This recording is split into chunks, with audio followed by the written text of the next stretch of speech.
¿Quién es Dios?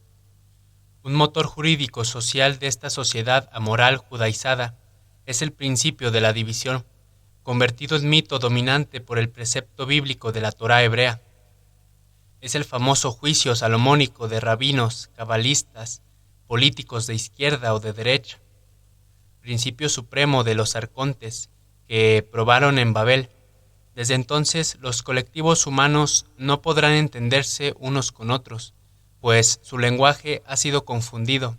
Si estábamos buscando un manual del conspirador, la Biblia es una obra maestra, y es la misma Biblia la que nos brinda categóricamente la verdadera identidad de la deidad hebrea. Pero todo el mundo se hace el desentendido, o simplemente no lo quieren o pueden ver, aunque usted no lo crea. Veamos, no sin antes, recordar que Jehová siempre anda amenazando con las penas y anatemas más severas a su pueblo elegido, si no cumple con esto o con aquello. El episodio bíblico en cuestión narra la ira de Yahvé o Jehová contra Israel, por lo que ordena a David hacer un censo, segunda de Samuel 24:1, y se levantó la ira de Jehová contra Israel, y le ordenó a David hacer un censo. En Primera de Crónicas 21:1, es Satanás el que se levanta en cólera contra Israel y le ordena a David hacer dicho censo. Ergo, Jehová es Satanás, sin duda alguna, y si a eso sumamos los sacrificios humanos y animales que ordena hacer en su nombre, todo cierra, pero o los exegetas y teólogos son unos imbéciles o son cómplices del gran engaño de una feligresía obtusa, creyente, sin el más mínimo poder de discernimiento y crítica reflexiva. En este sentido, el Evangelio de San Juan es tajante. Sí, en Juan 8:44, el mismísimo Jesucristo dice que el padre de los judíos es el diablo. Ergo, el Dios de los judíos no es padre de Jesús, recalcando que es homicida desde el principio, es decir, afectó a los sacrificios humanos y animales y padre de la mentira. Entonces, hay que blanquear al terrible Jehová sanguinario y reformular la rebelión de los sacrificadores sagrados que reconsagran el dolor a esa deidad, borrar el rastro de esas hecatombes y holocaustos y blanquear a los sacerdotes perpetrados de tamañas masacres. Estamos en la Judea de los Macabeos. Hay que imaginarse el horror de ver estos camposantos donde se hacían aquellos masivos sacrificios humanos y animales. Constantino prohíbe los cultos paganos en el Concilio de Nicea, no solo con el fin de promulgar una religión única para el imperio, sino terminar con los cultos sangrientos que se habían generalizado con la expansión del judaísmo. Había que acabar con la circuncisión o mutilación genital sacerdotal y los sacrificios humanos. Es el origen del dogma, inentendible para el creyente de cualquier rango, es decir, desde el más tonto hasta el más inteligente, de que Cristo murió por todos nosotros, es decir, por el sacrificio de Cristo Dios, ya no necesitará sangre de primogénitos, esclavos, prisioneros, mujeres y niños. Por el nuevo pacto, el sacrificio de Cristo basta, y aunque la miserable humanidad sea pecaminosa y merezca ser degollada para saciar la sed de sangre del Dios hebreo, el sacrificio de Cristo es necesario y suficiente desde ahora, es decir, desde el dogma de Nicea, que hace del Dios hebreo el único Dios, y como Cristo también es un Dios, tiene que ser el Dios hebreo, porque solo Él es Dios. Por supuesto que los judíos jamás aceptaron el dogma, y que ellos saben que el sacrificio de sangre a Jehová es insustituible, impostergable, necesario a ultranza, así como que Jesucristo no es Yahvé, de igual manera como tampoco fue aceptado por las corrientes gnósticas y paganas que tenían bien claro que el Dios hebreo no es el único Dios, ni Cristo, que es un Dios totalmente antagónico y diferenciado del hebreo, es Jehová. Asimilarlos sería lo mismo que decir que Hitler y Benjamin Netanyahu son uno y el mismo. Una babosada, pero eso es un dogma. El sincretismo es consecuente y digitado con los planes sinárquicos y se concreta. Cristo Baal. Bueno, ya tenemos el origen de este nombre tan peculiar. Bien, aunque se acabó con los sacrificios humanos, en parte, ya que en secreto, sectas sionistas y filosionistas siguieron cometiendo sacrificios de niños y enemigos hasta nuestros días. La matanza de animales y el dolor colectivo son variables de nuestro actual sistema social, como vimos, provocados por la mentalidad judaica de la humanidad y necesarios para el andamiaje de la macroestructura satánica del mundo. Por eso la pobreza y el hambre endémicos, así como la miseria, jamás serán erradicados. Según las creencias judías, la expiación de los pecados de los propios judíos solo puede hacerse por la sangre de otros. En el Levítico 17:11 dice: «Es la sangre la que expía toda una vida». Y el Talmud Jomá Quinta dice, con mayor precisión: «La expiación solo se hace con la sangre». Los símbolos religiosos, Jesucristo y la Virgen. Hablar del verdadero significado de Cristo y la verdadera esencia del símbolo sagrado, su origen, llenaría al menos todo un voluminoso ensayo, pues hay mucho más tras del símbolo de lo que pueda imaginarse. Primero, Cristo no tiene nada que ver con Mesías, y ninguno es un cordero que con su sangre limpia el pecado del mundo, como ya vimos, mito creado por los exegetas del judeocristianismo para erradicar los sacrificios humanos, ritual muy común en el mundo antiguo por la expansión de las religiones golem y culturalmente dominante. Hecatombes como las descritas en la conquista de México con el ritual de los corazones palpitantes a Huitzilopochtli, aspecto de Jehová Satanás para los aztecas, era parte de la cotidianidad en Oriente Medio bajo el predominio de Sidón. Entonces el culto a Moloch, oficiado por sacerdotes del pueblo elegido, pasó a la posteridad como un trauma colectivo, millones de vidas inmoladas en hornos incandescentes, tabernáculos y piras, desde primogénitos hasta prostitutas, prisioneros de guerra y politeístas, fueron pasto de las llamas mucho antes de la Inquisición. También, mucho antes de Jesús, el mundo entero recordaba y veneraba la figura de un Cristo que se había rebelado contra las castas sacerdotales golem y combatido contra los sacrificios humanos. Era el héroe hiperbóreo en busca de la inmortalidad, perdida, porque si se recupera la inmortalidad no hay sacrificio que valga, no se puede sacrificar a un inmortal. Por eso el Prometeo griego, el Osiris o el Horus egipcio, el Gilgamesh asirio babilónico, el Krishna hindú, Karun el etrusco, Mitra el persa, Lao Tse el turanio, el Vultán andino, el Odín nórdico, el Wotan germánico, fueron finalmente expurgados por las castas sacerdotales y las religiones monoteístas. La imagen del Cristo ancestral y original debía ser borrada a toda costa. Pero el Cristo ancestral pagano también significa guerrero, la dureza del cristal y de la cresta de la gema sagrada.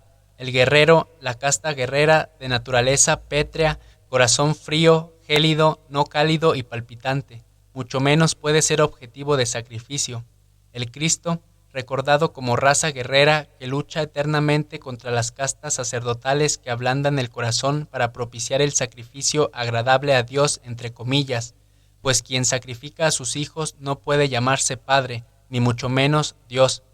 Figura también en los panteones hieráticos de todos los pueblos del mundo el Nimrod casita, el Marduk sumerio, el Marte romano, el Atum runa andino, el Kshatriya indonario, el Marat etrusco, el Gerión íbero, el Hércules griego, el Melkart fenicio, el Berserker germánico y sus mitos, Sigifrido el rey Arturo y Percival, Dumunissi, Apolo, Orfeo, Atlas, Beleno, Baldur, todos guerreros que buscan la inmortalidad perdida, de donde nace la peregrina y halógena idea de convertir a este guerrero en un miserable cordero castrado.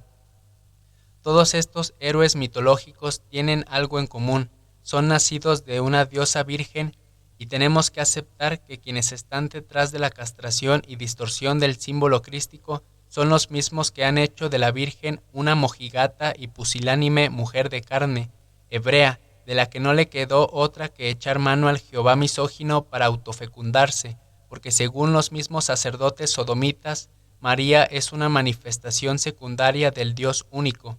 Realmente los golem son unos enfermos. Por supuesto que esta diosa virgen original, madre de guerreros, también se opone a los designios de Jehová Satanás, y para ejemplo basta un botón. Al sádico y desquiciado Dios de esta creación se le ocurrió la brillante idea de que en su mundo todas las criaturas, incluido el hombre, se coman las unas a las otras para sobrevivir. ¡Cuánta sangre para su solaz y complacencia! Pues bien, la Virgen de Agartha, indignada por esta realidad inevitable, clamó, y su clamor llegó más allá del cielo donde mora Él, y alguien la escuchó, que no era Él. Ergo, hay alguien infinitamente superior al Dios hebreo que escucha el clamor de la Virgen de Agartha y le concede el cereal. Sí, la Virgen de Agartha es también conocida como Virgen de la Agricultura y del Cereal. Por eso Marcelino Requejo, uno de los pocos investigadores sobre las apariciones marianas en el mundo, describe con tallas antiquísimas que muy pocos conocen, pero están ahí como evidencia, que a la Virgen siempre se la representa con espigas de trigo en una de sus enormes y largas manos, porque también se representa a esta deidad con enormes manos y pies, así como enormes, largas y esbeltas orejas, señal inequívoca de su genética extraterrestre. Y así, de sopetón, la Virgen estropeó el imperfecto mundo caníbal del Dios hebreo. Hasta los hebreos, antes de hacer el pacto con Satanás, veneraban a la Virgen porque ella sació su hambre con la agricultura, ya no fue necesario el canibalismo, la masacre de animales y obviamente los sacrificios humanos de sus primogénitos. Realmente grande la Virgen y encima de todo, ella parió un guerrero que sacaría la infundia a los sacerdotes del dios vampiro y sus pueblos lácayos. El Cristo, he aquí la verdad pura y simple. ¿Qué hizo la sinarquía? Pues dos cosas: borrar todo rastro del pasado atlante de la humanidad, donde se registran los sucesos y la manifestación de la Virgen y el Cristo, y sustituirlos para confundir su recuerdo. A la Virgen la sustituyen con el concurso de un bodhisattva, un santo monje del Nepal llamado Kuan Yin, y al segundo con otro santo, esta vez de Qumran en Judea, un esenio llamado Yeshua. Así es, en el siglo V existía un culto secundario en la China a un bodhisattva de la compasión del corazón o corazón caliente y palpitante que misteriosamente a partir del siglo VIII pasó a ser el primer transexual LGBTI de la historia, tomándose en diosa Kuan Yin, ya sabemos para que el cambio de sexo. A partir de entonces esta diosa se usaría para sustituir el culto de la María católica del cereal por la María misericordiosa. Ya no lo pueden esconder, pues en el Museo Británico hay una escultura de tamaño natural de Kuan Yin que data del siglo V con forma de hombre. Como ya dijimos, luego del siglo VIII se pasaría a representar a Kuan Yin como una mujer algo andrógina, de bellas facciones, con vestido, pelos largos, pechos y su sexo convenientemente tapado, en algunos casos, en otros exhibiendo la sorpresita para el incauto, un falo. En cuanto a Jesús, la sustitución fue mucho más compleja de realizar, ya que se tuvo que crear toda una nueva religión, el judeocristianismo, para operarla con mucho éxito por parte de la Fraternidad Blanca de los Bodhisattvas de Chang Shambhala, la base extraterrestre desde la cual operan los arcontes vendidos a Jehová. Control mental, las drogadicción legal e ilegal. Y bueno, para que los símbolos sagrados confundidos operen mejor desde el inconsciente colectivo, era necesario instaurar una cultura narcótica de las sociedades, primero que nada con la droga dura más reputada y eficaz jamás creada, y que según la Biblia es vital para la correcta adoración de Jehová Dios, el alcohol. Dad la sidra al desfallecido y el vino al de ánimo amargado. Proverbio 31:6. Más claro, agua. Como no podía ser de otra manera, su origen estaría en Sumeria, en la que se atribuye su invención y uso a Ninkasi, diosa sumeria de la cerveza y el alcohol, hija de Enki y Apsu, es decir, en su interpretación sociológica, una raza, un pueblo elegido antediluviano, descendiente de la mezcla de los arcontes con la raza homínida nativa creada por Enlil, Apsu, porque el alcohol de efecto efervescente y narcótico es propio de los pactos culturales instaurados e impuestos por los sacerdocios acólitos de Enki y Enlil, dicho de otra manera, de los arcontes Enki y el demiurgo Jehová, Enlil. Sileno, arconte autor del dios Dionisio, deidad de la borrachera y la arrechura. El alcohol es una droga de control social. Su efecto narcótico y adictivo radica en que estimula la secreción de endorfinas que provocan un sentirse bien, ilusorio, de pocas horas de efecto, y dada la resaca resultante, es una droga del pacto cultural que es la relajación colectiva en un entorno psicológico inducido, es decir, falso, de paz aparente que anula todo sentido de responsabilidad política. El alcohol es un afrodisíaco muy potente, por lo que hiperexcita al consumidor y causa severos trastornos sexuales. Cuando un borracho asume responsabilidades políticas, veamos a un Winston Churchill, el político más nefasto de la historia, convertido en héroe por la propaganda aliada, que propicia el desmoronamiento del imperio inglés, uno de los más grandes de la historia, que costó 500 años forjarlo, en cuestión de una década. Él sabía que la guerra contra Alemania era por salvar a la banca mundial usuraria judía, y aún así ordenó los bombardeos de terror contra una población civil indefensa, uno de los crímenes de guerra más espantosos de que se tenga registros, llevado por un odio visceral irracional inducido por el alcohol. Son las drogas del sistema. El alcohol, un lubricante social cicatrizante del alma de frustrados prolegómenos políticos como Carlos Marx, sociópatas adoctrinados y fanatizados en dogmas y paradigmas rebuscados por la ingeniería social. Elena Petrova Blavatsky, la mentora de la teosofía y metafísica de la New Age, entraba en trances alcohólicos con vodka para canalizar directrices de los arcontes. Toda la producción de las series rimbombantes de HBO se caracteriza por su censura tipo C, que además de pornografía light, muestra sin descaro el consumo de bebidas alcohólicas y estupefacientes, además de la banalización social, contenidos intrascendentes con la carga subliminal característica de la televisión sinárquica, aceptación gradual de las perversiones sexuales, satanización de modelos políticos proscritos, enaltecimiento del modelo político, económico, social e intelectual judaico, glorificación de la usura, la especulación, amoralidad y eudaimonía, hipersexualización y, por supuesto, contextos de socialización aberrados por la normalización del vicio y la corrupción de buenos y malos. La industria de las bebidas alcohólicas y energetizantes supera los 300,000 millones de dólares, más que otros gigantes del mercado mundial como la prostitución y el narcotráfico, y a nivel regional se mantiene el mismo margen de ventas y lucro exorbitante en el comercio y expendio de bebidas alcohólicas. Las grandes transnacionales y corporaciones de la industria y comercialización de bebidas alcohólicas desde tiempos de la ley seca en Estados Unidos han estado en manos de la misma mafia sinárquica que controla los emporios bancarios. Veamos los efectos del alcoholismo en los colectivos para cerrar la cosa. En lo individual, enervación psíquica que induce al consumo de otros psicotrópicos. El alcohol abre la puerta, pero los efectos psicofísicos de la ingesta son terribles. Pérdida gradual de fuerza volitiva, abulia. Los alcohólicos crónicos pierden la capacidad laboral. Disfunciones sexuales, esterilidad, provocada por la sobreexcitación en estados de intoxicación, sobredimensión de argumentos no resueltos, diversas sociopatías. Es causante de las más importantes disfunciones familiares, sexopatologías, maltrato, abuso de menores que disparan los índices de endocriminalidad infrafamiliar.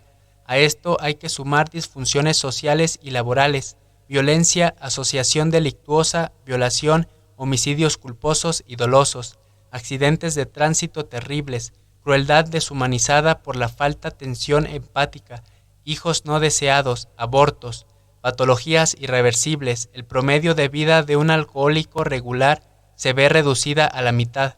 Señores, el alcohol es un arma psicosocial de destrucción masiva. Llama la atención el bajo arancel a la producción y comercialización de trago, así como la permisibilidad y despenalización casi total que solo tiene una ligera restricción a la venta y el consumo de bebidas alcohólicas a menores de edad. Las restricciones son mucho mayores para el consumo de tabaco, cuyos efectos nocivos son mínimos en comparación. Sin embargo, no hemos visto hasta ahora que en una botella de cerveza o de ron, tequila, whisky, se muestre a víctimas de la violencia doméstica, accidentes cruentos de tránsito y otros males derivados del consumo de bebidas alcohólicas. Como ya hemos visto, toda una terrible conspiración que ha costado ya cientos millones de vidas. Imposición cultural de la perversión sexual y la corrupción. Abordaré la temática con este axioma: como es arriba, es abajo. Así es, poderosas fuerzas psíquicas confluyen para accionar esta conspiración psicosocial. La perversión de menores en la iglesia mal llamada pedo-sacerdotal y el movimiento raeliano que maneja una peculiar anunnakimanía hipersexual. Y es cierto, hasta el esoterismo ha sido hipersexualizado con la profusión cada vez más creciente de los yogas tántricos, estos netamente sinárquicos. Ya lo denunciamos en Proyecto OVNIS, sacerdotes de diferentes cultos inspirados por entidades demoníacas alienígenas están detrás de todo esto. El culto a Telema, la magia sexual aberrada que se practica en diferentes órdenes satanistas, como la tifoniana, del cual derivan tendencias de moda esotérica como el culto a Rael, arconte Anunnaki, al que le fascina el sexo con la raza humana. Aleister Crowley, golem encargado de inspirar con su doctrina tántrica que luego sería importada a Occidente de la India en los años 60 por la contracultura psicodélica que revolucionaría al mundo hacia la expresión libre del eros, mediante superestructuras culturales cimentadas en el arte y la música. El hiepismo de los centros de control social M15, Tavistock y filiales sale la marihuana, psicoactivo estimulante sexual, entre otras propiedades psicotrópicas, la heroína opiácea de conocido efecto hipersexual, el LSD, lo propio, además de permear a los consumidores hacia la percepción y potenciación de las corrientes psicotrónicas que emanan de estos centros del poder mundial y Shambhala. El HAARP serviría justamente para irradiar esta corriente psíquica. Periféricamente, una gran mayoría de población no consumidora, pero sí alcohólica, aportará el sentido a esta superestructura con el consumo del arte aberrado, que en su más alta expresión sigue en boga con la música de los Beatles y los grandes que dieron los 60s y que periódicamente salieron en los 70s, 80s, 90s hasta nuestros días. Son los modelos de ejemplaridad que millones de incautos tratarán de emular. Vean el éxito de Factor X, prueba de la brillante conspiración urdida hasta en sus más mínimos detalles por los maestros de la fraternidad blanca. Resulta obvio a estas alturas que instituciones como el matrimonio y la familia son inconvenientes a la hora de imponer este sistema de control social. La ingeniería social debe imponer una cultura de libertinaje y onanismo, protegiendo las más diversas perversiones sexuales resultantes. Se debe promover el amor libre, es decir, sin compromiso familiar.